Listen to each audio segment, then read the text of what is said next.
పోలీసుల వైఖరి అక్కడి ప్రజలకు కంటి మీద కునుకు లేకుండా చేస్తోంది. అక్రమ కేసుల్లో ఇరికించి చిత్రహింసలు పెడుతున్నారని గ్రామస్తులు ఆరోపిస్తున్నారు. ఇసుక మాఫియాతో చేతులు కలిపి ఇబ్బందులకు గురి చేస్తున్నారని విమర్శిస్తున్నారు. బాధితులకు మద్దతుగా నిలిచిన ప్రతిపక్షాలు ఘటనపై న్యాయ విచారణ జరిపించాలని డిమాండ్ చేస్తున్నాయి. రాజన్న సిరిసిల్ల జిల్లా తంగళ్లపల్లి మండలంలో ఇసుక లారీల దహనం కేసు వివాదం మరింత ముదురుతోంది. కొన్ని రోజుల క్రితం జిల్లెల్లా నేరెళ్ల శివార్లో లారీ ఢీకొని భూమయ్య అనే వ్యక్తి మరణించాడు. ఆగ్రహానికి లోనైన నేరెళ్ల, జిల్లెల్లా, రామచంద్రాపూర్ గ్రామస్తులు 5 లారీలను తగలబెట్టారు. డ్రైవర్ల నిర్లక్ష్యం, అతివేగం వల్ల జిల్లాలో 2 నెలల వ్యవధిలో 9 మంది చనిపోయారని మండిపడ్డారు. ఈ ఘటనలో పోలీసులు 38 మందిపై కేసులు నమోదు చేశారు. 3 గ్రామాలకు చెందిన 8 మందిని అదుపులోకి తీసుకున్నారు. పోలీసులు అర్ధరాత్రి ఇళ్లలోకి వచ్చి అక్రమంగా అరెస్టు చేశారని నిందితుల కుటుంబ సభ్యులు ఆరోపించారు. 4 రోజుల వరకు ఆచూకీ చెప్పకుండా తీవ్రంగా కొట్టారని ఆవేదన వ్యక్తం చేశారు. ఇద్దరికి కిడ్నీల వాపు రావడంతో పాటు మరొకరికి నరాలు చిట్లిపోయాయని, అందుకే కరీంనగర్ ఆస్పత్రిలో చేర్చామని వివరించారు. తీవ్రంగా హింసించిన పోలీసులపై కఠిన చర్యలు తీసుకోవాలని కోరుతున్నారు. నా కొడుకు అక్కడ లేకున్నా కూడా నువ్వు కెమెరాలు ఉన్నాడని తీసుకుపోయి నా కొడుకుని ఇంత బాధ గురి చేస్తున్నావు. నా కొడుకు లేచే పరిస్థితిలో లేడు. ఇవాళ నీకు నా కొడుకుని కొట్టే అధికారం నీకు ఎవరిచ్చిండ్రు?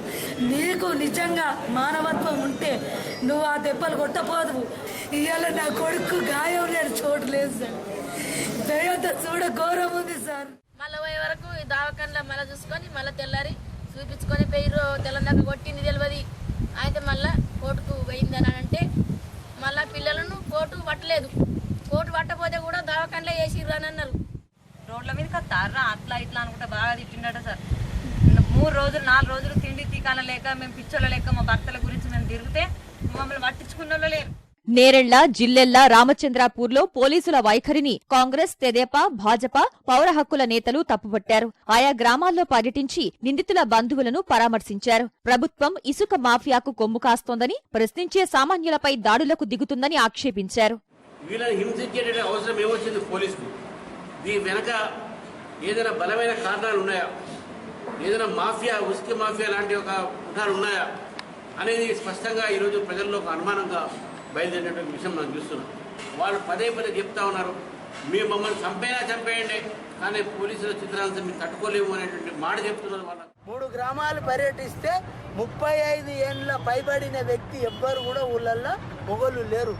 యూత్ గ్రామాలలో లేరు. ఓన్లీ ఆడోళ్ళు ఉన్నారు. ఏ కులపాలు కూడా లేరు. ఏందే అని అడిగితే ఏ రాత్రి పోలీసు వస్తారో అని మేము చుట్టాలు ఇళ్ళకి పంపినామని వాళ్ళు రోధిస్తూ ఉంటే, నిజంగా రోదన వింటా ఉంటే ఒళ్ళు జలధరిస్తా ఉంది, బాధ కలుగుతా ఉంది. లారీల దహనం కేసులో చట్టపరంగానే ముందుకెళ్తున్నామని జిల్లా ఎస్పీ స్పష్టం చేశారు. రాజకీయ ప్రయోజనాల కోసమే ఆరోపణలు చేస్తున్నారని ఖండించారు. ఎలాంటి విచారణకైనా సిద్ధమని ప్రకటించారు. రాస్తారోకోలు చేశారు, లారీలు అద్దాలు పలగొట్టారు, లారీల్ని తగలబెట్టారు. ప్రికాషనరీగా వెళ్ళిన మా ఏఎస్ఐని, ఎస్ఐని, 4 కానిస్టేబుల్స్ని విచక్షణ రహితంగా కొట్టారు. మా దగ్గర వీడియోస్ కూడా ఉన్నాయండి, చూపిస్తాం మేము. గన్మెన్లను కూడా ఎంబడించి 1/2 కిలోమీటర్ వెంబడించి కొట్టడం జరిగింది. మా దగ్గర అన్ని సాక్ష్యాలు ఉన్నాయి. ఇట్లా ఏదైనా సరే మా పని మేము చేసుకుంటూ వెళ్తాం. ఎప్పుడు కూడా ఒక పక్షం పట్ల వెళ్ళలేదు, రాజకీయ ఒత్తిడికి లొగ్గలేదు, రాజకీయ ఫేవరెటిజం ఎప్పుడు చూపించలేదు. మేము ఒక పార్టీకి కానీ ఒక కమ్యూనిటీకి కానివ్వండి, దళితులు అవ్వనివ్వండి, బీసీ అవ్వనివ్వండి, ఓసీ అవ్వనివ్వండి, ఏదైనా అవ్వనివ్వండి, అందరూ మాకు ఒకటే చట్టం దృష్టిలో. స్థానిక శాసనసభ్యుడు మంత్రి కేటీఆర్ వెంటనే జోక్యం చేసుకుని న్యాయం చెయ్యాలని బాధిత కుటుంబాలు వేడుకుంటున్నాయి.